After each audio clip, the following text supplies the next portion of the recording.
In India, 25% of men cheat their partners and 15% of females cheat their partners. आपने जो number बताया 25% लोग cheat कर रहे हैं वो गलत है। अगर हर इंसान जो चीट कर रहा है अगर वो चीज़ें बाहर आ जाएं और उसके हिसाब से लोग अलग होना शुरू हो जाए तो कोरोना से बड़ा पैंडेमिक आ जाएगा अभी सोसाइटी में। और रिलेशनशिप को तब तक बहुत ज़्यादा सीरियसली नहीं लेना चाहिए जब तक वो 6-8 महीने या साल भर उस रिलेशनशिप में ना बिता दे। मेजर जो डाइवोर्स इंडिया के अंदर हो रहे हैं उसका रीजन है लव मैरिज से। So what do you feel about this situation? Artificial intelligence भी तो आ गया। आर्टिफिशियल इंटेलिजेंस क्या कर रहा है? हमको मशीन्स और गैजेट्स दे रहा है, हम उसके साथ रहना सीख रहे हैं। अब हमको लोग नहीं चाहिए, मशीन्स चाहिए। What do you feel about the importance of communication in any relationship? रिश्तों को चलाने के जो डायनामिक्स हैं, जो तरीके हैं वो बदल चुके हैं। रिश्ते नहीं बदले हैं। रिलेशनशिप की जब बात आती है तो लोग उसके सिर्फ रिवॉर्ड वाली साइड देखते हैं। राइट। कितना मज़ा आएगा, कितना बढ़िया होगा, साथ में बैठना, हाथ पकड़ना, इंटीमेट होना। उस समय इंसान सेक्रीफाइस करना पड़ेगा, इनकन्वीनियंस होगा, रिस्पॉन्सिबिलिटी इतना ज़्यादा सोच नहीं रहा होता है। विकास भाई, स्वागत है आपका आशीष इंटरैक्शन पॉडकास्ट पे। थैंक यू आशीष भाई, thank I you. Am glad to have you on the podcast. और काफी टाइम से हम बात कर रहे थे कि हमको पॉडकास्ट करना है, प्लान कर रहे थे। और रिसेंटली अभी एक केस हुआ था, like one of my friend had a few issues in her relationship. और जब मैंने उनको आपसे कनेक्ट करवाया, उनका मुझे पास वापस कॉल आया। शी सेड कि यार आपने जिस बंदे से मेरे को मिलवाया है, he is a gem of a person. और काफी सारी प्रॉब्लम उनकी सॉल्व हुई। And I was happy to कि इतना अच्छा इम्पैक्ट आप किसी रिलेशनशिप के बीच में ला पा रहे हो। How do you feel when you create such impact in the society? यार बहुत सेटिस्फाइंग होता है और बहुत मज़ा आता है। एक सेंस ऑफ अचीवमेंट सा लगता है कि बात सिर्फ पैसे या क्लाइंट तक की नहीं है। बात ये होती है कि जो वैल्यू एडिशन हो रहा है वो बहुत मेजर है, वो बहुत बड़ी चीज़ है। कि लोगों की ज़िंदगी की दिशा जो है वो इस बात पे डिपेंड करेगी कि उस कॉल के बाद उनकी माइंडसेट क्या है और वो क्या अप्रोच रखने वाले हैं और अब आगे क्या सोचने वाले हैं। तो मज़ा आता है, मतलब थ्रिल मिलता है। कभी कभी एग्जॉस्टिंग भी होता है क्योंकि हर क्लाइंट उतना रिसीविंग मोड में नहीं होता है। लोगों के सिर के आगे इधर एक गेट कीपर लगा होता है। तो उनके बिलीफ सिस्टम्स या उनके वैल्यू सिस्टम के अगेंस्ट अगर आप कोई बात बोल दो तो कई बार उनको एक्सेप्ट करने में बहुत भारी लगता है। राइट। तो लोग नहीं मानते हैं, नहीं कंसिडर करते हैं। कई बार लोग ये माइंडसेट बना के आते हैं कि नहीं मैं तो ठीक ही हूँ, राइट, मेरा पार्टनर बस गलत है। जबकि ऐसा कई बार नहीं होता है।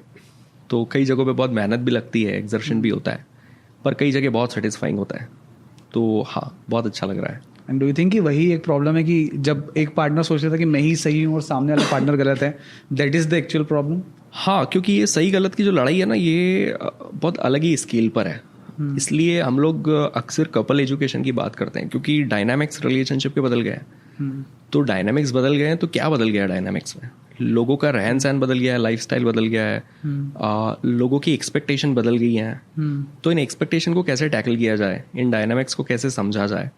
तो यहाँ पे ये वाली बात कि ये मुझे समझता नहीं है, ये मुझे समझती नहीं है, ये बहुत ज़्यादा होती है। एक और चीज़ जो इम्पॉर्टेंट है वो ये कि आप देखिए कि एक ह्यूमन का जो ब्रेन होता है वो किस तरह से बिहेव करता है। उसमें 60,000 थॉट्स लगभग हर दिन उसके दिमाग में आ रहे हैं। ठीक है, तो इतने थॉट्स अगर आपके ब्रेन में आ रहे हैं और अगर आपका ब्रेन हर थॉट को प्रोसेस कर देगा तो बस्ट हो जाएगा, फट जाएगा। ठीक है, तो प्रोसेस नहीं कर सकता। तो ब्रेन इस हिसाब से बना हुआ है कि जो भी इंफॉर्मेशन काम की नहीं उसको अपने आप डिलीट कर देता है ना, उसको भूलते जाता है।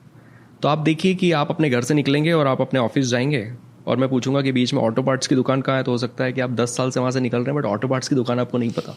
राइट, है ना, जबकि आपने कई बार देखा होगा।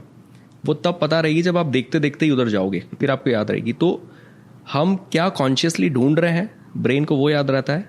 दूसरा, ब्रेन को वो याद रहता है जो हमारे बिलीफ सिस्टम, हमारे वैल्यू सिस्टम, हमारे थॉट प्रोसेस को मैच करता है। तो लोग जब रिलेशनशिप में एक बार ये माइंडसेट बनाते हैं कि अब हमारा रिलेशनशिप वैसा नहीं रहा, तो आप देखिए कि हर वो इन्फॉर्मेशन अब उनका ब्रेन रजिस्टर कर रहा है जो नेगेटिव हो रही है रिलेशनशिप में। राइट। हर वो चीज़ जो पॉजिटिव हो रही है वो सब डिलीशन में जा रही है, डिलीट हो रही है। राइट। तो एक तो ये प्रोसेस हो गया। दूसरा, लोगों में आदत होती है जनरलाइज कर देने की, इन्फॉर्मेशन को डिस्टॉर्ट कर देने की। कि मान लीजिए मैं घर गया और मेरी वाइफ मुझे घर जाते ही पानी दे देती है। अब किसी दिन वो पानी देने में 10 मिनट लेट हो जाए, एक बार हो गया, 2 बार हो गया, 3 बार हो गया। अब 3 बार हुआ है 3 महीने में। पर मैंने देख लिया कि यार आजकल ये ऐसा भी कर देती है। तो मैंने उसे क्या कह दिया उठाकर कि यार अब तुम मुझे पहले जैसा प्यार नहीं करती, शायद मैं तुम्हारे लिए उतना इंपॉर्टेंट नहीं हूँ। पहले तो भागी भागी आती थी जैसे ही मैं घर आता था, अब 10-10 मिनट हो जाते हैं, तुम्हारे पता भी नहीं रहता। देखिए 3 महीने में 90 दिन होते हैं, 87 टाइम्स वो आई है टाइम पर ही पानी लेकर, पर मेरे दिमाग को वो 3 बार ही याद है सिर्फ। और ये सच है कि 3 बार वो लेट आई, बट मैंने इन्फॉर्मेशन को डिस्टॉर्ट कर दिया ये बोल के कि अब तुम मुझे प्यार नहीं करती, ये शायद सही नहीं है। राइट। तो इसको डिस्टॉर्ट करते हैं, इन्फॉर्मेशन को तोड़ते मोड़ते हैं और फिर जनरलाइज कर देते हैं कि अब हमारा रिलेशनशिप में वो बात नहीं है, और कंटिन्यूसली यही बात बोलते रहते हैं, यही सोचते रहते हैं और नेगेटिविटीज ही दिखते रहती है, उनका बिलीफ और स्ट्रांग होते चले जाता है और वो उतनी बड़ी प्रॉब्लम होती भी नहीं है जितनी बड़ी उसको बना देता है। विकास भाई, मुझे जानना है कि कपल डायनामिक्स इंडस्ट्री ओवरऑल क्या है और आप कैसे किन पैरामीटर्स के बेस पे किसी को कोच करते हो, किसी को गाइड करते हो? कपल डायनामिक्स बेसिकली कोई टर्म एग्जिस्ट ही नहीं करती थी 2016 में जब मैंने काम शुरू किया। तो क्योंकि मैं रिलेशनशिप फंडामेंटल्स पे रिसर्च कर रहा था तो मुझे समझ में आया कि रिलेशनशिप फंडामेंटल्स पे आप काम कर रहे हो तो रिश्तों को चलाने के जो डायनामिक्स हैं, जो तरीके हैं, वो बदल चुके हैं। ठीक है, रिश्ते नहीं बदले हैं। सेम रिश्ता 20 साल पहले अलग तरीके से सर्वाइव करता था, अब उसका तरीका अलग है। तो मुझे लगा कि यार ये कपल डायनामिक्स है जो बदले हैं, तो ये डायनामिक्स हमेशा बदलते रहेंगे और इनको सीखते रहना पड़ेगा। तो वहां से ये टर्म जो है ये एग्जिस्टेंस में आ गई और फिर मैं लगातार इस पे काम करता रहा, कपल डायनामिक्स चलता रहा। और रही बात इसके स्कोप की या इसके एक्सपोजर की या इसकी कितनी नीड है, तो आप देखिए कि पिछले 2 डिकेड में इंडिया के अंदर 350% डिवोर्स केसेस बढ़े हैं। आज आप देखिए कि दुनिया में सबसे ज़्यादा जो रिलेशनशिप्स ना तो वो हैं जो बहुत एक दूसरे से दुखी हैं, और दुनिया में सबसे ज़्यादा रिलेशनशिप ना तो वो है जो एक दूसरे से बेइंतहा प्यार करते हैं। सबसे बड़ा परसेंटेज दुनिया में ऐसे कपल्स का है जो जानते हैं कि हम एक दूसरे के लिए बेस्ट नहीं है, पर जो भी है अब हम ही है। Right, getting it? मतलब हम परफेक्ट तो नहीं है, बट अब हमारे पास कोई और ऑप्शन भी नहीं है और अब हमने ही साथ में रहना है। तो वो एक दूसरे के साथ रिश्ते को निभाना सीख गए हैं, रिलेशनशिप में नेगोशिएशंस होते हैं वो करते सीख गए हैं और वो बढ़ रहे हैं आगे। ऐसे लोग अगर कपल डायनामिक्स को थोड़ा सा सीख ले, समझ ले, तो इनकी जिंदगी थोड़ी सी और स्मूथ हो जाएगी, थोड़ी सी खूबसूरती और ऐड हो जाएगी। बस यही थॉट है और इसी पर काम कर रहे हैं। नाइस। मुझे आपसे डाइवोर्स के बारे में भी बात करना है, बट पहले मैं जानना चाहता हूँ कि कपल डायनामिक्स के फंडामेंटल समझा दीजिए। अगर किसी रिश्ते के, जैसे एज यू सेड की सबसे ज़्यादा परसेंटेज है कि ऐसे लोग जो सिर्फ रह रहे हैं कि हमको रहना ही है ना। अगर किसी कपल को, किसी पार्टनर को अपने रिलेशनशिप को बहुत स्मूथ करना हो, क्या फंडामेंटल्स होने चाहिए? कहते हैं कि रिलेशनशिप में 3 चीज़ें बहुत इंपॉर्टेंट होती है। वो 3 चीज़ों के लिए अगर हम रेडी नहीं है या उन 3 चीज़ों के लिए अगर हम कमिटेड नहीं है तो रिश्ता कभी भी सर्वाइव नहीं कर पाएगा। वो है रिस्पॉन्सिबिलिटी, कि एक इंसान ने जवाबदारी लेनी पड़ेगी सामने वाले की, वो अच्छा भी है या बुरा भी है, उसके अंदर कोई कमियां भी हैं, इस बात की जवाबदारी कि अब वो जो भी है वो मेरा है। राइट। दूसरा, आपको रिलेशनशिप में इनकन्वीनियंस लेना पड़ेगा। ठीक है, असुविधाएं, राइट, जहाँ पर आपने कई बार उसकी खुशी के लिए या उसकी इच्छा के लिए आपको कुछ काम करने पड़ेंगे जो आप शायद नहीं करना चाहते। और तीसरा, आपको रिलेशनशिप में सैक्रिफाइसेस करने पड़ेंगे। तो ये जो लोग हैं जो एक दूसरे के साथ रह रहे हैं, उनको ये चीज़ समझना पड़ेगी कि अगर हम एक दूसरे के साथ प्यार से रहना चाहते हैं और हम चाहते हैं कि वो रिलेशनशिप नर्चर हो, वो बेहतर हो, तो इन 3 चीज़ों के लिए हमको रेडी होना पड़ेगा। अगर ये 3 चीज़ें हम नहीं कर सकते तो फिर उस इंसान के साथ दुनिया का कोई सा भी रिश्ता वर्क नहीं कर सकता। एक बात ये आती है कि रिलेशनशिप की जब बात आती है तो लोग उसकी सिर्फ रिवॉर्ड वाली साइड देखते हैं। राइट। कि कितना मज़ा आएगा, कितना बढ़िया होगा, साथ में बैठना, हाथ पकड़ना, इंटीमेट होना, एक दूसरे को लव्ड फील करवाना, एक दूसरे की केयर करना, ये सब कुछ है। ऑक्सीटोसिन रिलीज होता है, हवाओं में है सब कुछ। उस समय इंसान सेक्रीफाइस करना पड़ेगा, इनकन्वीनियंस होगा, रिस्पॉन्सिबिलिटी, इतना ज़्यादा सोच नहीं रहा होता है। राइट। पर जब रिलेशनशिप में वो फेज़, वो जो ग्लोरियस फेज़ होता है स्टार्टिंग में, वो जब निकल जाता है तो फिर रिश्ता इन 3 चीज़ों के भरोसे आके टिक जाता है। राइट। अब ये चीज़ें अगर नहीं कर पा रहे हैं तो फिर दिक्कत है। और यहीं पे आई फील कि मिसकम्युनिकेशन बढ़ जाता है। What do you feel about the importance of communication in any relationship? मुझे लगता है कि 4 C होते हैं किसी भी रिलेशनशिप के लिए, जिसके बिना संभव नहीं है किसी रिश्ते को चला पाना। पहला तो केमिस्ट्री है। केमिस्ट्री की जब बात आती है तो ये होता है हमेशा जब फॉलिंग इन लव वाला जो एक्सपीरियंस आप कर रहे होते हो, किसी के साथ प्यार में पड़ गए, ठीक है, तो प्यार में पड़ गए, उस इंसान के साथ वाइब कर पा रहे हो, उसके साथ केमिस्ट्री बहुत सही जा रही है, बहुत मज़ा आ रहा है, तो ये तो पहला सी है। पर क्या ना कि वो जो जोन होता है वो जोन चला जाता है, वो 6 से 18 महीने में कभी भी ख़त्म हो जाएगा। उसके बाद जो 3 C आ जाते हैं वो ये कि कंपैटिबिलिटी आ जाती है कि आप एक दूसरे के साथ कितना कंपैटिबल है, कितना प्यार फील कर रहे हैं वो नहीं, कितना कंपैटिबल है, ठीक है, कितना कम्युनिकेट कर पा रहे हैं और कितना कमिटमेंट एक दूसरे के साथ रहने का। तो ये 3 C है जो वहाँ पर मैटर करते हैं। तो ये थोड़ा वैसे चलता है। रिलेशनशिप में ये देखना ज़रूरी है कि फेजेस बदलते रहते हैं, पर लोग ना उस केमिकल के आदी हो जाते हैं जो हमारी बॉडी रिलीज करती है। जब आप किसी नए इंसान से मिलते हैं, बॉडी ऑक्सीटोसिन रिलीज करती है, बहुत मज़ा वाली फीलिंग है, राइट। ठीक है। बट वो फीलिंग चली जाती है। जब फीलिंग चली जाती है तो इंसान उसको ये समझने लग जाता है कि रिलेशनशिप की क्वालिटी डिप्लीट हो रही है, जबकि ऐसा नहीं है। राइट। वो स्टेज तो मैंडेटरी स्टेज है जहाँ पर दुनिया के हर रिश्ते ने आना ही है, राइट। ठीक है। बट वो लोग समझते हैं कि उनके रिलेशनशिप की क्वालिटी खराब हो रही है और उसके चलते उनमें एक छटपटाहट आती है, और ऐसा व्यक्ति कई बार यहाँ वहाँ चले जाता है। वो नई जगह प्यार ढूंढता है, क्योंकि जब दूसरे व्यक्ति से जाकर मिलता है तो वहां पर अगेन वही शुरू में मजा वाली फीलिंग है। तो उसे ऐसा लगता है कि शायद इस व्यक्ति के साथ मेरी रिलेशनशिप ज्यादा अच्छी बन सकती है, इसलिए मुझे यहाँ मजा आ रहा है। अब मुझे अपने पुराने पार्टनर के साथ वो मजा नहीं आता है। राइट। तो वो मजा ढूंढने के चक्कर में रिलेशनशिप्स बदलते रहता है, जबकि रियलिटी रिलेशनशिप की कुछ और है कि वो मजा जो है वो एक इनिशियल फेज में है जिसको एक दिन सैचुरेट हो ही जाना है। तो ये कुछ ऐसा ही है। And how do we overcome this feeling? अगर कोई बंदा है जिसको वो मज़े की आदत लग चुकी है, अगर वो आदत उसको हटाना है, उसको ओवरकम करना है, तो कैसे किया जा सकता है? सबसे पहले तो जैसा मैंने कहा कि कपल एजुकेशन है, तो इसका मतलब ही यही है कि क्यों ना हम इन बातों को एक बार बैठकर सीख लें कि ये तो हमारी ज़िंदगी में होगा। जो व्यक्ति रिलेशनशिप में पढ़ा भी नहीं है, हम उसको अभी बता रहे हैं कि आप जब भी पढ़ोगे, जिसके साथ भी पढ़ोगे, स्टार्टिंग का फेज ऐसा होगा, फिर आप एक ऐसे फेज में एंटर करोगे जहां पर आपको ऐसा ऐसा लग सकता है, बट उस चीज़ को आप वैसे नहीं ले लेना कि वो रिलेशनशिप खराब हो रहा है, वो वैसा ही होता है, ठीक है। वहाँ के आगे के स्टेज क्या है, वहाँ आपने किन किन चीज़ों का ध्यान रखना है। मुझे ऐसा लगता है it should be a very basic education जो हर कोई इंसान ले, ठीक है, ताकि उसकी रिलेशनशिप की सस्टेनेबिलिटी की पॉसिबिलिटीज थोड़ी सी बढ़ जाए। राइट। तो ये थोड़ा ऐसा है। तो कपल एजुकेशन में ये सारी चीज़ें हम लोग कवर करते हैं। Nice. And while studying, while research for the podcast, मैंने पढ़ा कि in India 25% of men cheat their partners and 15% of females cheat their partners. और जब ये आया तो ये numbers काफ़ी बड़े हैं, है ना? Like what do you feel about this? कि क्यों एक वन थिंग जो आपने बोला कि यार वो जब केमिकल रिलीज होना बंद हो जाता है तब आप फिर इधर उधर भागते हो, आप चीट करना स्टार्ट कर देते हो उस केमिकल के लिए, उस मजे के लिए। और what do you feel except that, what do you feel कि क्यों लोग चीट करते हैं और इतने ज़्यादा नंबर्स में? एक तो फिर वही बात है कि मेल फीमेल ब्रेन सेट की या मेल फीमेल साइकोलॉजी की जब बात आती है या कपल डायनामिक्स की जब बात आती है, तो वहाँ पर ये बात आ जाती है कि उम्र के अलग अलग पड़ाव पर इंसान की ज़रूरतें बदलती हैं। तो वो ज़रूरतें कैसी है उसको थोड़ा अगर समझ लिया जाए तो बात बन सकती है। मैंने अभी जैसे बताया कि आप किसी के साथ रिलेशनशिप में आए, डोपामिन रिलीज हो रहा है, ऑक्सीटोसिन रिलीज हो रहा है, टेस्टोस्टेरोन तो है ही, ठीक है। तो आप एकदम सातवें आसमान पे अपने आप को महसूस कर रहे हो, राइट। अब वो इंसान के साथ खूब प्यार हो रहा है, खूब मज़ा हो रहा है, सब कुछ हो रहा है। अब कितना ऑक्सीटोसिन रिलीज होगा, ठीक है। एक समय पर वो केमिकल रिलीज होना बंद हो जाएगा उस इंसान के साथ, राइट। ठीक है। एक टाइम के बाद ऐसा नहीं होगा कि उसको देखकर आप पागल हो जाएंगे, नहीं, आपको ऐसा लगेगा कि ठीक है यार, है ना, मतलब वो वाला एक सेंस आ जाता है।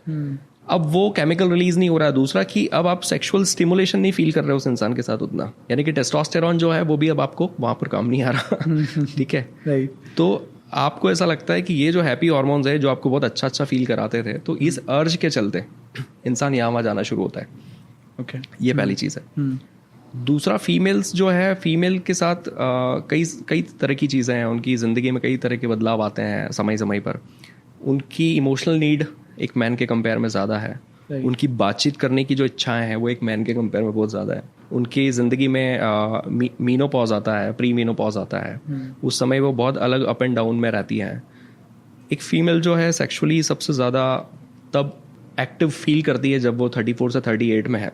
आमतौर पर इंडिया में उस समय तक एक मैरिज सैचुरेट हो जाती है, राइट, ठीक है। और एक मेल को पता भी नहीं होता है कि उसकी जो वाइफ है उसकी सेक्सुअल अर्ज इस दौरान ज़्यादा रहेगी, तो अपनी सेक्सुअल लाइफ को प्रायोरिटाइज नहीं कर पाते, कम्युनिकेशन नहीं करते, हेल्दी कम्युनिकेशन नहीं है। इन सब चीज़ों की वजह से एक्स्ट्रामैरिटल अफेयर्स बढ़ते हैं, ये तो पहला कारण हो गया। और दूसरा, एक्सपोजर बहुत है। आप यहाँ बैठे बैठे with in fraction of seconds आप दुनिया की किसी भी लेडी को मैसेज कर सकते हो, कोई आपको जानता नहीं है, कुछ भी नहीं है, तो लोगों को अप्रोच करना बहुत ईजी हो गया है।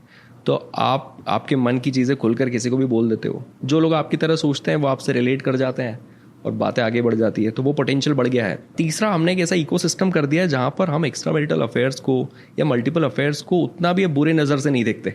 हमको ऐसा लगता है कि यार ठीक है ना, चल रहा है। तो एक सोसाइटी भी ऐसी बन गई है कि वो भी कहीं ना कहीं उसको उतना ज़्यादा गंदा नहीं मानती कि इंसान को गिल्ट पैदा हो, राइट। तो ये 3-4 चीज़ें जिसकी वजह से ये सब चीज़ें बहुत ज़्यादा होने लगी।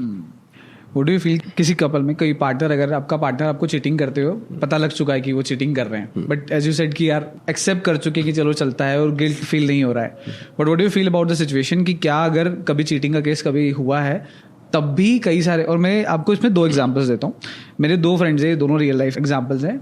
एक जहाँ पे उन कपल्स के बीच में एक पार्टनर ने चीट किया, उन्होंने वो पकड़ा गया, उसके बाद में दे फिगर्ड आउट कि चलो आगे से नहीं करेंगे, दे कंटिन्यूड दिस रिलेशनशिप, और उसके बाद में चीज़ें थोड़ी सी स्मूथ चली, बेहतर हुई लाइफ. सेकेंड सिनेरियो में क्या हुआ, सेकेंड सिनेरियो में जब चीट करते हुए पार्टनर पकड़ा गया, तब वहाँ पे फिर से उन्होंने डिसाइड किया कि यार लेट से इसको हम आगे चलाते हैं. बट एक इंसान जो उस प्रवृत्ति का था कि यार उसको वापस से चीट करना है, तो वो इंसिडेंसेस बार हो गए और बाद में वो चीज़ जाके डाइवोर्स पे खत्म हुई. What do you feel about both the situations? इन दोनों सिचुएशन को टैकल कैसे किया जाना चाहिए, और क्या आजमाए हुए को आजमाना फिर से सही है कि अगर किसी ने चीटिंग कर ली है तो क्या फिर भी उसके साथ रहना इज द राइट ऑप्शन? कैसा ना आशीष भाई कि हमने एक ऐसी सोसाइटी खड़ी कर दी है जहाँ पर हमने अपने आप को फिसल जाने के बहुत मौके दे दिए हैं, या बहुत ज़्यादा वैसा एक इकोसिस्टम क्रिएट कर दिया है. मतलब हमने अपने आप को उस चीज़ पर इवॉल्व नहीं किया है कि अगर कोई लड़की आगे से मैसेज कर रही है या फिर कोई लड़की आपको अच्छी लग रही है और वो भी आपको फुटेज दे रही है, तो अपने आप को कैसे रोकें. इस चीज़ के लिए हम इवॉल्व नहीं हुए. इस पर हमने नई एजुकेशन ली, इस पर अब हम नहीं सीख रहे हैं, इस पर ज़्यादा बात नहीं हो रही हो. राइट. हमने व्यवस्थाएं इतनी बना दी है कि आप इजीली किसी को भी अप्रोच कर लो, किसी से भी बात कर लो. पहली चीज़ तो ये होगी. दूसरा कि हम बाउंड्रीज भी नहीं तय कर पा रहे कि रिलेशनशिप के बाहर जाके इंसान कब कहाँ गलत हो जाएगा. क्या वो किसी और को हेलो बोल देगा तो गलत हो जाएगा, या उससे हाथ मिला लेगा तो गलत हो जाएगा, या उससे हक कर लेगा तो गलत हो जाएगा, या वो क्या कर लेगा कि जहाँ जाकर उसको ऐसा लगना चाहिए कि ये ठीक नहीं है. अगर वो मैरिड हूँ या रिलेशनशिप में, तो हम अपनी बाउंड्रीज भी नहीं जानते. तो ऐसी कई सारी चीज़ें हैं. तो सबसे पहले तो ये कि हमने अब ये इकोसिस्टम क्रिएट कर ही दिया है, तो इस बात की पॉसिबिलिटी तो ज़्यादा होनी ही है कि इंसान कहीं फिसल जाए, गलती कर दे. पर गलती करने का मतलब आप बिल्कुल ही नहीं मान सकते कि आप ये सोच लो कि ये इंसान जो है, ये इंसान ही ठीक नहीं है, या ये सही व्यक्ति नहीं है, या इसको दूसरा मौका नहीं दिया जाना चाहिए. ये बिल्कुल भी नहीं है. बट आपको कम्युनिकेट करना पड़ेगा, आपको कमिटमेंट देखना पड़ेगा कि सामने वाले का कितना है. अगर वो चीज़ों को ठीक करने के लिए रेडी है तो आपको कंसिडर भी करना पड़ेगा और उसके साथ आगे भी बढ़ना पड़ेगा. क्योंकि आपने जो नंबर बताया 25% लोग चीट कर रहे हैं, वो गलत है. मुझे लगता है ये नंबर बहुत ज़्यादा है. ये बहुत बड़ा नंबर है. और अगर हर इंसान जो चीट कर रहा है, अगर वो चीज़ें बाहर आ जाएं और उसके हिसाब से लोग अलग होना शुरू हो जाए, तो कोरोना से बड़ा पैंडेमिक आ जाएगा अभी सोसाइटी में. तो उस तरह से तो बिल्कुल टैकल नहीं कर सकते. आपको चांसेस देने पड़ेंगे, माफ़ भी करना पड़ेगा, आगे भी बढ़ना पड़ेगा, कंसिडर भी करना पड़ेगा. पर अगर किसी इंसान की टेंडेंसी ही ऐसी है तो फिर इट्स योर कॉल कि आपको वहाँ रहना है कि नहीं रहना है. अब यहाँ पर भी कैसा होता है कि हमारी सोसाइटी में हर कम्युनिटी इतनी एम्पावर्ड नहीं है फिलहाल कि उस कम्युनिटी के लोग 40s में जाकर अगर सपोज डिवोर्स कर लेते हैं तो उनके पास दूसरा कोई अच्छे ऑप्शंस होंगे. तो लोगों की मजबूरियां भी हैं कि ज़रूरी नहीं कि ये इंसान गलत है और आप यहाँ से निकल जाओगे तो उसके बाद आपकी लाइफ अच्छी ही हो जाएगी. कई लोगों को कोई ऑप्शन नहीं है तो उनको मजबूरी में भी उधर ही रहना ही है. और जिन लोगों के पास ऑप्शंस है वो निकलेंगे और वो जाएंगे और वो कर सकते हैं, करना भी चाहिए. डू यू फील कि ये वेस्टर्न कंट्रीज और वेस्टर्न कल्चर का एक बड़ा इन्फ्लुएंस है इंडियन सोसाइटी में जिसकी वजह से चीटिंग केसेस बढ़ रहे हैं? हाँ, डेफिनेटली. बड़ा इन्फ्लुएंस क्या, 100% इन्फ्लुएंस वहीं से. हम सीखते ही कहाँ से, हमें क्या करना है क्या नहीं करना है, ये सारा आया ही कहाँ से, ये वहीं से तो आया है. और इसमें जो दुख की बात है वो ये है कि हमने उस चीज़ में उन लोगों को कॉपी किया जिस चीज़ में वो दुनिया के सबसे बड़े फेलियर के एग्जाम्पल है. रिलेशनशिप में जो क्राइसिस वो लोग फेस कर रहे हैं, कम से कम उस चीज़ में तो हमने उनको नकल नहीं करना चाहिए था. तो ये थोड़ी हमारी समझदारी या हमारी अज्ञानता है कि अगर कॉपी भी करना था वेस्टर्न कल्चर को तो हमें उनसे क्या सीखने की ज़रूरत थी. तो ये थोड़ा सा गलत ट्रैक पे हम ना सिर्फ चले गए बट हम अभी भी हैं और आगे भी उसी पे जाएंगे, है ना. तो जब तक हम वो क्राइसिस अपने यहाँ नहीं ले आते तब तक हम रुकेंगे नहीं. क्योंकि आप देखिए रिलेशनशिप में लिबरलाइजेशन का आइडिया बहुत बढ़ गया है, फ्रीडम का, आज़ादी का.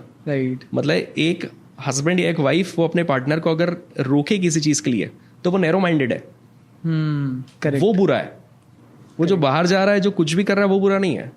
तो नैरेटिव ऐसा क्रिएट कर रहा है कि इंसान चाहता तो नहीं है कि उसकी वाइफ या उसका हस्बैंड इस तरह से जाकर किसी से भी मिले, पर क्योंकि उसके बारे में वो इमेज क्रिएट हो जाएगी तो वो मन मार के उसको वो भी करना दे रहा है. तो ये हम लोगों ने ये माहौल क्यों पैदा कर दिया. ऐसी कई सारी चीज़ें हैं जिसकी वजह से ये होनी है और ये बढ़ेगा. हर इंसान को आज़ादी चाहिए, हर इंसान को फ्री रहना है. एक इसका सबसे बड़ा रीज़न ये है कि इमोशंस की इंटेंसिटी जो है वो बहुत ड्रॉप हो गई है, बहुत लो हो गई है। मतलब आप देखिए कि इतनी सी बात पे किसी को गुस्सा आ जाता है, इतनी सी बात पे इतना सा कोई पैसा कमा लेगा तो वो जाके कोई महंगी चीज़ खरीद के ले आएगा, इतना सा कर्जा हो गया तो डिप्रेशन में चले गए, इतना सा किसी ने अच्छा फील करवा दिया तो उससे प्यार हो गया, और इतना सा किसी ने बुरा फील करवा दिया तो उससे ब्रेकअप कर लेंगे, और इतना सा किसी के साथ रिलेशनशिप में होने के बाद भी अगर कोई और प्यार फील करा दे तो उससे भी प्यार कर लेंगे। मतलब हमारे इमोशंस में गहराई नहीं है। अब हम किसी चीज़ पर थोड़ा शांति से बैठकर सोचने की स्थिति में नहीं है। अब जब जो फील हो जाए वैसा एक्शन ले लेते हैं। अब हम सुबह कुछ और, शाम को कुछ और है। तो इमोशंस की इंटेंसिटी भी कम इसलिए हो रही है क्योंकि हमारे स्पिरिचुअल रूट्स खत्म से ही हो गए हैं। ठीक है, हमने उन प्रैक्टिसेस को बंद ही कर दिया है, हमने अपने आप को हर चीज़ के लिए आज़ाद कर दिया है। तो मतलब हम विलासिता की तरफ थोड़ा सा बढ़ रहे हैं। आज़ादी का क्या मतलब है? हर वो चीज़ करने दो मुझे जिसमें मुझे मज़ा आता है। ठीक है, हम लग्जरी ढूंढ रहे हैं, तो हम उस तरफ जब जा ही रहे हैं और हर वो चीज़ जो प्लेजर दे रही है वो मुझे करना ही है। तो अब मैं किस पॉइंट पे जाके रुकूंगा? अब मैं रुकने वाला थोड़ी ना हूँ, तो चलता ही रहेगा, इसका कोई एंड नहीं है।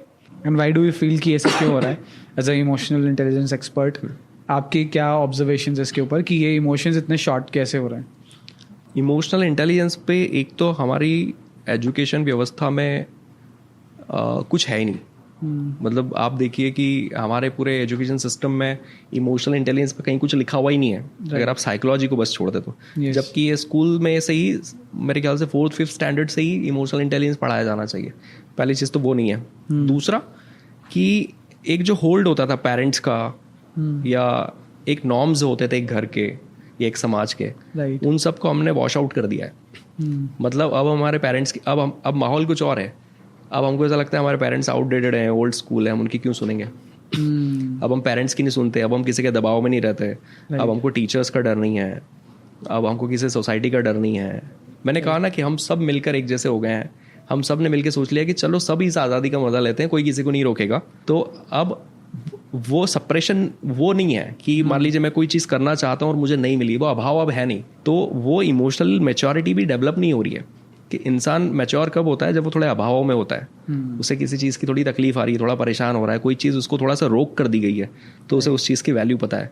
अब सब कुछ ऐसे फिंगर टिप्स पे अवेलेबल है, तो उसे उस चीज़ की वैल्यू नहीं है। तो ओवरऑल जो एक इंडियन सोसाइटी का जो लाइफस्टाइल है या उसमें जो वेरिएशन आ रहा है, जो हमारा लिविंग स्टैंडर्ड हो रहे हैं, वो उसमें जो चेंजेस हैं वो कंप्लीटली रिस्पॉन्सिबल हैं कि अब इमोशनली हम उतना इंटेलिजेंट नहीं बन रहे, और इमोशनली इंटेलिजेंट बन नहीं रहे, स्पिरिचुअली हम लोग इवॉल्व हो नहीं रहे, पर हम अपनी इंद्रियों को या हम अपने आप को प्रलोभित करने के लिए जहां जहां फैल सकते हैं वो सारी व्यवस्थाओं के पहाड़ खड़े कर दिए हमने। वैसा है। तो एज यू सेड कि हम स्पिरिचुअली डिस्कनेक्ट हो रहे हैं, so the solution to all this problems is spirituality. हाँ, इमोशनल इंटेलिजेंस पे एजुकेशन लेना, स्पिरिचुअली थोड़ी सी प्रैक्टिसेस को शुरू करना, और इन चीज़ों की डेप्थ को थोड़ा समझना, ये सब चीज़ें ज़रूरी है। वहीं से सब कुछ आएगा। आप देखिए कि एक इंसान इमोशनली कमज़ोर फील कर रहा है या एक व्यक्ति इमोशनली बहुत एक्साइटेड है, बहुत एक फ्लक्चुएशन है उसके इमोशंस में। तो मेडिटेशन जो होता है, जो ध्यान वगैरह होता है, वो क्या सिखाता है? वो ये सिखाता है कि हम अपने इमोशन को थोड़ा सा स्टेबलाइज कर सके। यानी कि उसके अंदर वो जो उतार चढ़ाव है कि सुबह कुछ शाम को कुछ, वो थोड़ा सा कम हो सके। तो स्टेबिलिटी की बात हो रही है, तो डेफिनेटली इंसान जो है उसके अंदर एक ठहराव होगा, तो वो क्या कर रहा है, वो क्या चाह रहा है, उस पर बैठ के थोड़ा सोच पाएगा। ठीक है, डिलेड ग्रेटिफिकेशन जैसी चीज़ों को आप कर पाते हो जब आप थोड़ा सा स्मार्ट हो जाते हो इमोशनली, और सब कुछ वो लोग नहीं कर पाते, तो फिर प्रॉब्लम ही प्रॉब्लम है। तो स्पिरिचुअलिटी तो ऑफकोर्स है, और हम लोग सबसे मैं बताऊं कि अभागे हैं अगर हम उस कल्चर से आते हैं जहाँ स्पिरिचुअलिटी एक हद तक लोग देखिए ना कि जिंदगी के शुरू के 25 साल आश्रम में गुजारते थे, शिक्षा लेते थे और ये सब चीज़ें प्रैक्टिस करते थे, और अब हमारी स्थिति ये है कि हमारे वो रूट्स एकदम ख़त्म हो चुके हैं और हम उन चीज़ों की वजह से जूझ रहे हैं जिसको पहले हम वैसे ही टैकल कर लिया करते थे। तो स्पिरिचुअलिटी पर तो आना पड़ेगा। और आप वेस्ट को भी देखिए ना, वेस्टर्न कल्चर, वहाँ पे लोग इस तरफ टर्न हो गए। वो मेडिटेशन करना, स्पिरिचुअलिटी और ये सब चीज़ों की तरफ टर्न हो चुके हैं, उनको समझ में आ गया है, क्योंकि उन्होंने वो छोड़ देख लिया कि कितना इंसान जा सकता है। आप किसी बीच के ऊपर आप सब कपड़े निकाल दो और सब घूमो, ठीक है, उसके बाद उसके ऊपर का मजा और क्या है, तो उन्होंने वो भी करके देख लिया। फिर उनको ऐसा लगा नहीं यार कुछ नहीं नहीं बन रहा है। ठीक है, वो पलट गए। और अभी हम लोग थोड़ा और ज़्यादा कैसे और ज़्यादा एक दूसरे को इस सोसाइटी को और ज़्यादा नेकेड कैसे कर दें, या कैसे हम लोग और ज़्यादा खुलकर एक दूसरे के सामने रह सकें, या इन चीज़ों में कितना और लिबरल हो सकें एक दूसरे के लिए, हम वो सब चीज़ें ढूंढ रहे हैं, हम उसके पीछे भाग रहे हैं। तो ठीक है, ये ऐसे ही चलेगा। राइट। इसके बारे में मुझे एक चीज़ बात करनी है आपसे कि जैसे एज साइड ना कि वो ये सारी चीज़ें कर चुके हैं। एंड वन थिंग जो अभी मैं काफ़ी टाइम से पढ़ रहा हूँ कि एक टाइम पे आप किसी एक चीज़ के पीक पे पहुँच जाते हो, जब आप पीक पे जाते हो उसके बाद में फिर चीज़ें बदलती है कंप्लीटली, एक नया शिफ्ट हो जाता है कल्चर में, या एक पूरा नया माइंडसेट चेंज हो जाता है। इसके बारे में आपकी क्या व्यूज़ है? डू यू फील कि इंडिया में ये चीज़ एक बार स्ट्रीम पे जाएगी उसके बाद ही चीज़ें चेंज हो सकती है? ये तो होगा ही, पर मैं समझता हूँ कि क्योंकि मैं इस फील्ड में काम कर रहा हूँ और इतना समय मैंने दे दिया है, तो मुझे ऐसा लगता है कि वो जब भी पिक पे जाएंगे या जब भी जो भी होना है वो होता रहेगा। उस बीच हम लोग जो कोशिश कर सकें कि हम रिलेशनशिप में सस्टेनेबिलिटी कैसे लाएं, इमोशनल इंटेलिजेंस को कैसे प्रमोट करें। आशीष भाई, सिर्फ बात रिश्तों की नहीं है ना, आर्टिफिशियल इंटेलिजेंस भी तो आ गया। आर्टिफिशियल इंटेलिजेंस क्या कर रहा है? हमको मशीन्स और गैजेट्स दे रहा है, हम उसके साथ रहना सीख रहे हैं, तो हम सोशली आइसोलेट हो रहे हैं। अब हमको लोग नहीं चाहिए, मशीन्स चाहिए। राइट, ठीक है, तो हम सोशली आइसोलेट हो रहे हैं, तो सोशलाइज होने से भी इमोशनल इंटेलिजेंस डेवलप होता है। तो जैसे जैसे एआई बढ़ रहा है वैसे वैसे जो ईक्यू है लोगों का वो ड्रॉप हो रहा है। ठीक है, तो आप देखिए कि फ्यूचर में सुसाइड के, डिप्रेशन के, एंग्जाइटी के, ड्रग्स के, ये सारे केसेस, क्राइम केसेस बढ़ने हैं। ये इसी वजह से होगा क्योंकि लोग अपने इमोशंस को बेहतर नहीं संभाल पा रहे, आइसोलेशन में है और 10 तरह की परेशानियां वो अपनी लाइफ में फेस कर रहे हैं। तो बात सिर्फ रिश्तों की नहीं है, ओवरऑल जो टेक्नोलॉजी भी जो हम बिल्ड कर रहे हैं वो भी हमें प्रॉब्लम दे सकती है। इसलिए मैंने कहा कि स्पिरिचुअलिटी हो गया या इमोशनल इंटेलिजेंस हो गया, इस तरह की चीज़ों को अगर हम जब तक ज़्यादा प्रमोट करेंगे, अगर इस पर ज़्यादा बात की जाए या ये शिक्षा थोड़ी ज़्यादा दे दी जाए, तो हो सकता है कि हम अभी जो चीज़ें चल रही है उसको ज़्यादा अच्छा सस्टेन रख सकें, उसको उसके लॉन्ग टर्म कॉन्सिक्वेंस अच्छे होंगे। ज़रूरी नहीं कि वेस्ट जितना बर्बाद हुआ इंडिया भी उतना ही बर्बाद हो।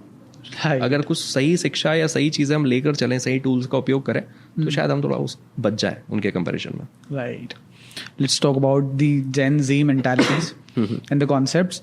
रिसेंटली बहुत सारे कॉन्सेप्ट्स हम अभी देखते हैं, लाइक सिचुएशनशिप हो गया, डिल्यूजनशिप हो गया, ब्रेड क्रम्पलिंग हो गया, ये सारी चीज़ें अभी है।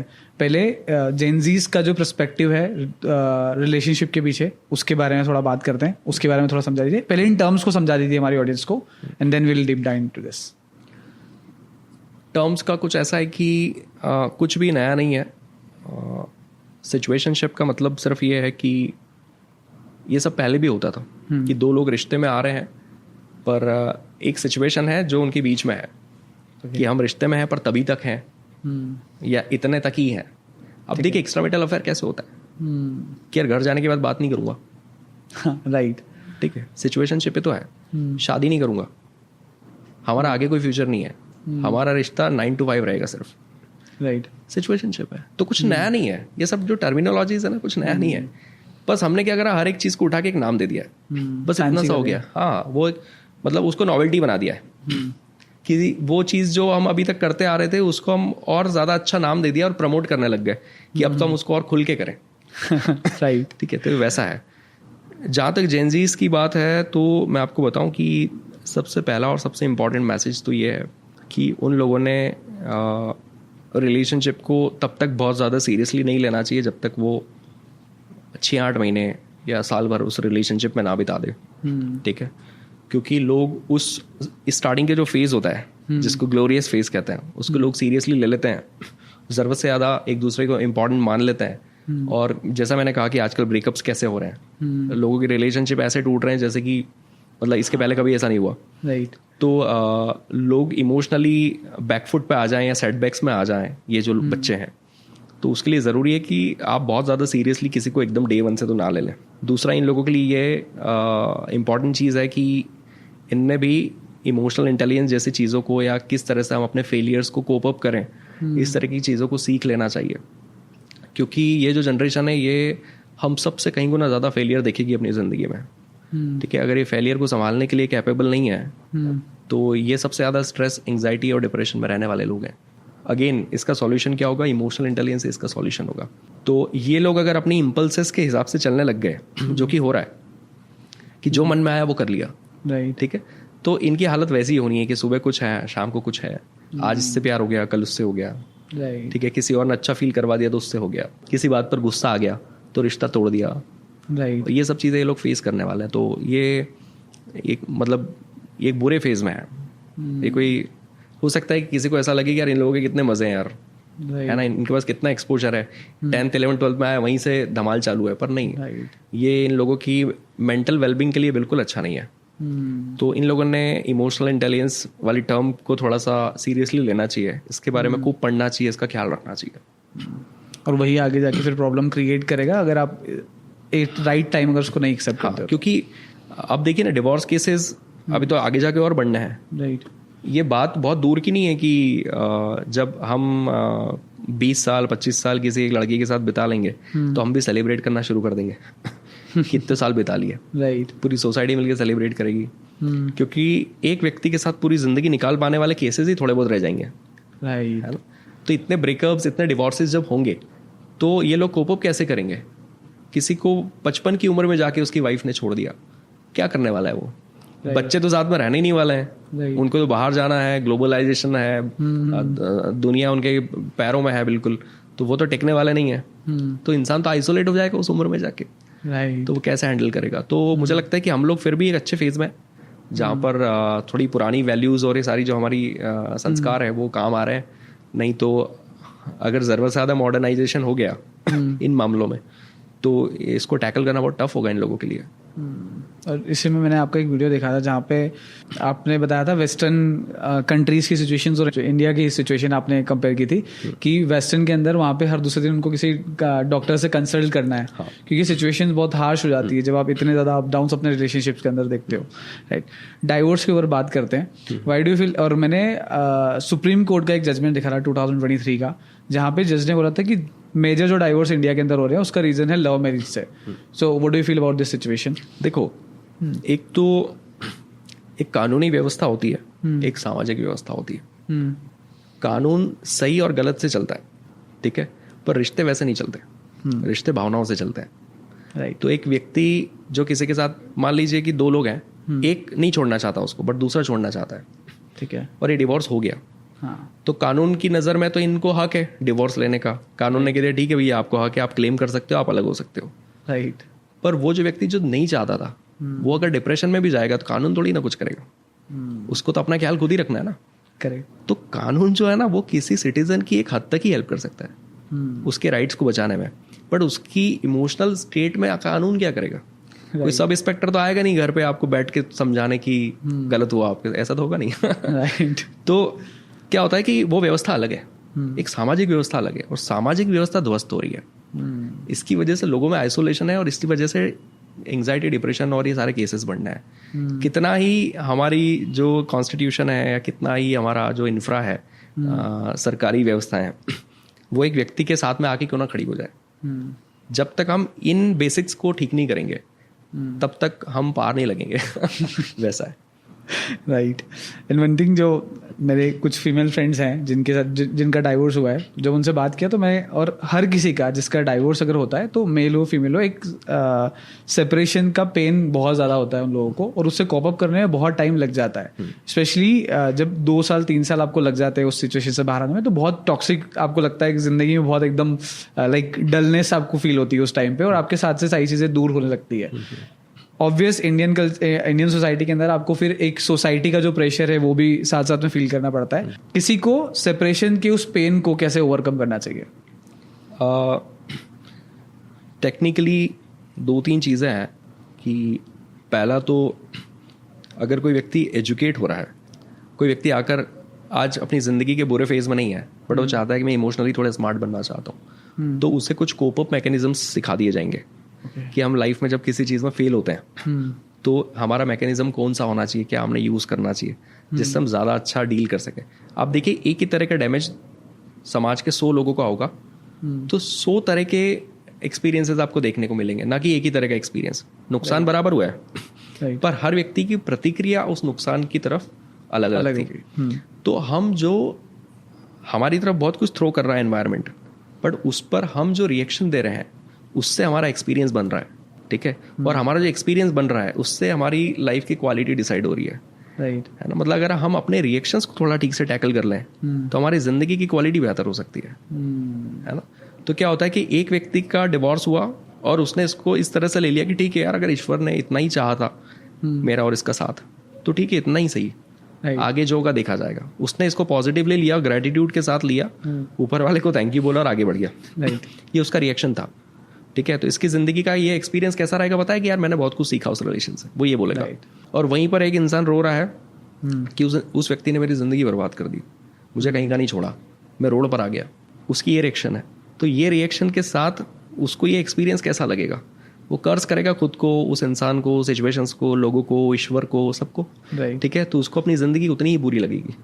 तो पहला तो हम अपनी परिस्थितियों पे क्या रिएक्ट करते हैं, इससे तय होगा कि हमारी लाइफ की क्वालिटी कितनी अच्छी है, बुरी होगी, है ना। तो उन रिएक्शंस को संभालना हमको आना चाहिए, पहली चीज। दूसरा, लाइफ में एक फेलियर होता है तब आप पॉइंट ए पे होते हो, और जब आप ये सोच लेते हो कि यार जो होना था हो गया, अब ज़रूरी काम तो मुझे करने ही पड़ेंगे, तो वो जो डिसीजन जब आप लेना शुरू कर दो अपनी लाइफ के, तो पॉइंट बी है।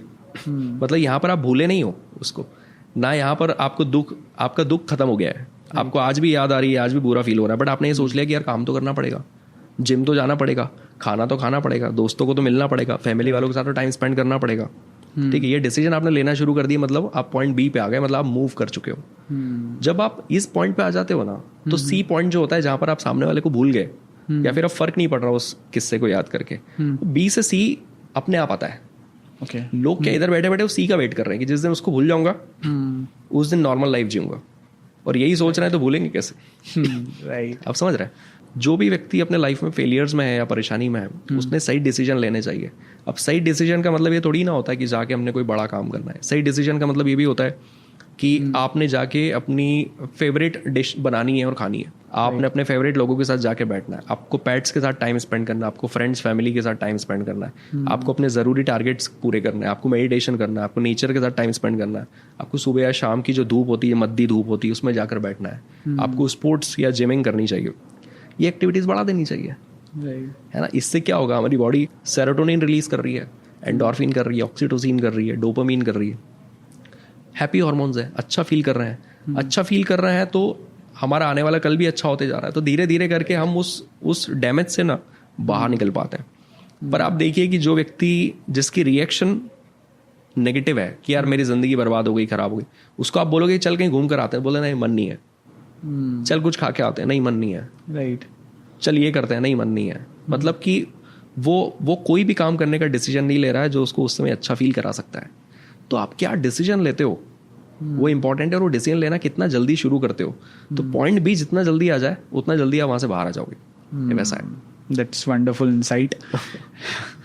And what do you feel about the reasons? क्योंकि जब मैं स्टडी कर रहा था तो मैंने बहुत सारे ऐसे फैक्ट्स आए जो मुझे पहली बार पता लगे, and I got to know कि पिछले 10-20 सालों के अंदर ये सारे cases, cheating cases, divorce cases काफ़ी बड़े हैं, राइट।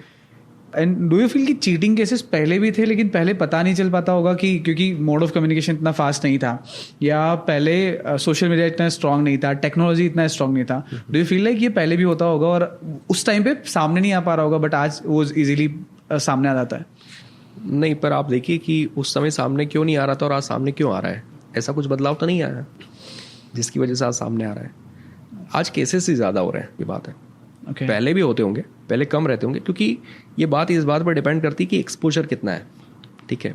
मार्केटिंग में एक टर्म होती है सप्लाई क्रिएट डिमांड, राइट, आपने पढ़ा है? हाँ।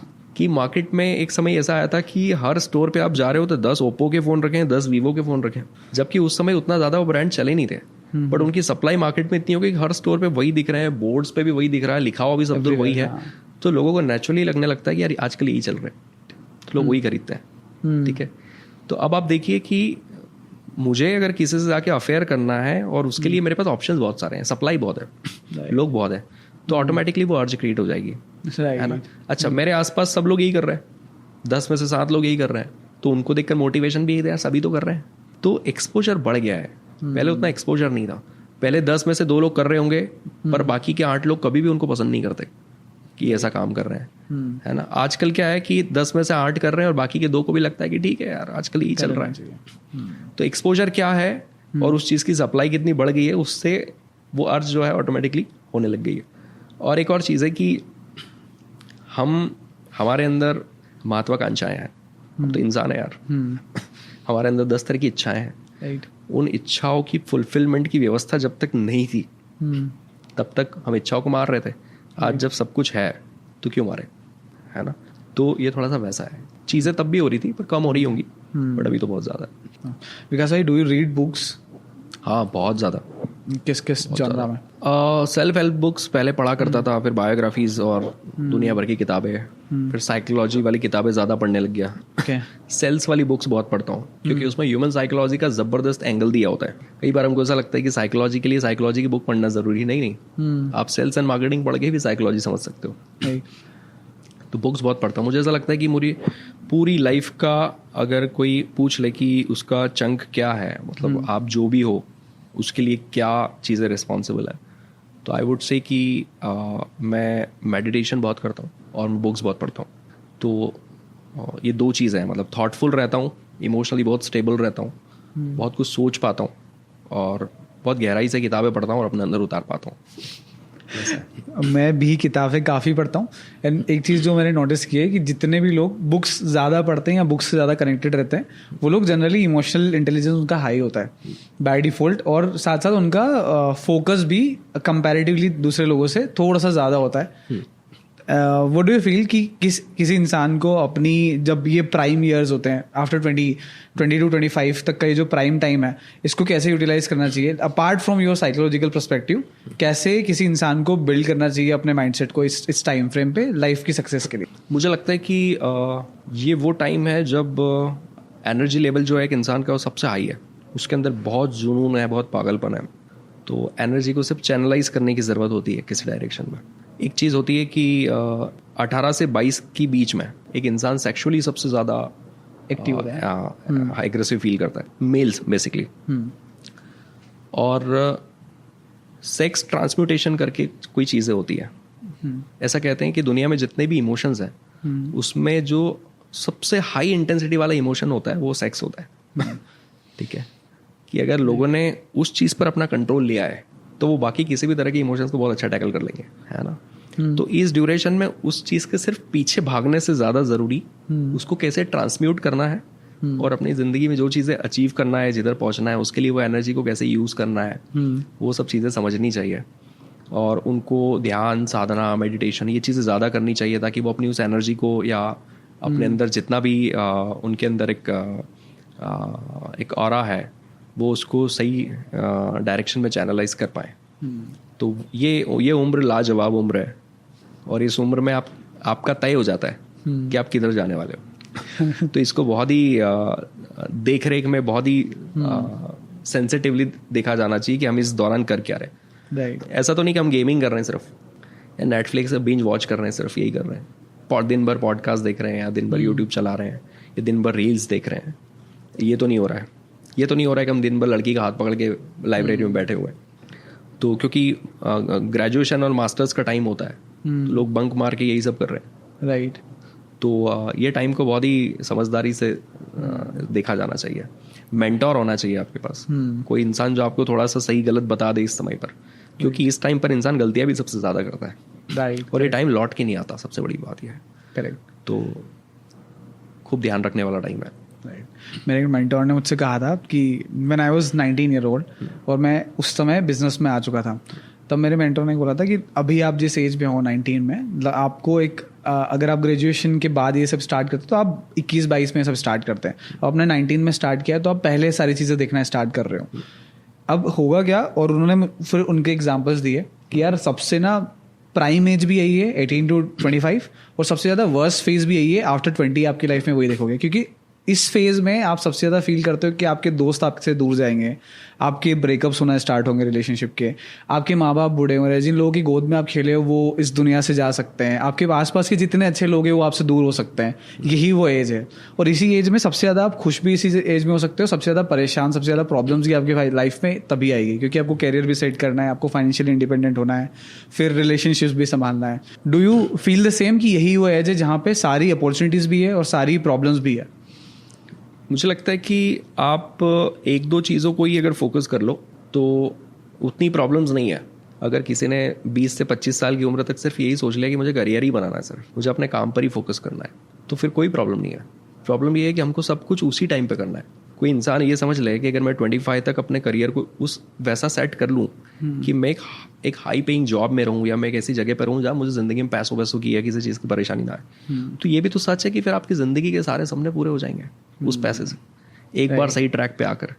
तो उस बाइक को लेने की या किसी जगह ट्रैवल करने की या दोस्तों की या किसी भी चीज़ की छटपटाहट क्यों है? और वैसे भी आजकल तो शादियां 30 में भी हो रही है, 32, 35, 40 तक भी हो रही है, तो उस चीज़ के लिए भी भागम भाग की ज़रूरत नहीं है। तो मुझे लगता है कि शायद पहले ऐसा होता था जब 20-21 में लोग शादियां कर लेते थे, बच्चे भी हो जाते थे, करियर भी बनाना था, पढ़ाई भी तभी करना थी, तब ज़्यादा चैलेंजिंग था। अब तो मैंने कहा ना कि अब हमने सब कुछ अपने हिसाब से बना लिया है, अब किसी तरह का कोई टेंशन नहीं है। अब वो अलग बात है कि हम एक ही फेलियर को पकड़ लें इस एज में और उसी को हम कोप अप ना कर पाए, तो फिर बर्बाद हो जाएंगे। राइट, बिकॉज भाई thank you so much for joining us on Ashish interaction. I really enjoyed the podcast with you. और आपका एक्सपीरियंस कैसा रहा? बहुत मज़ा आया यार आशीष भाई, it's always good to be with you and आपसे बातचीत करना, I mean my pleasure too. Thank you so much for joining us Ashish. You welcome.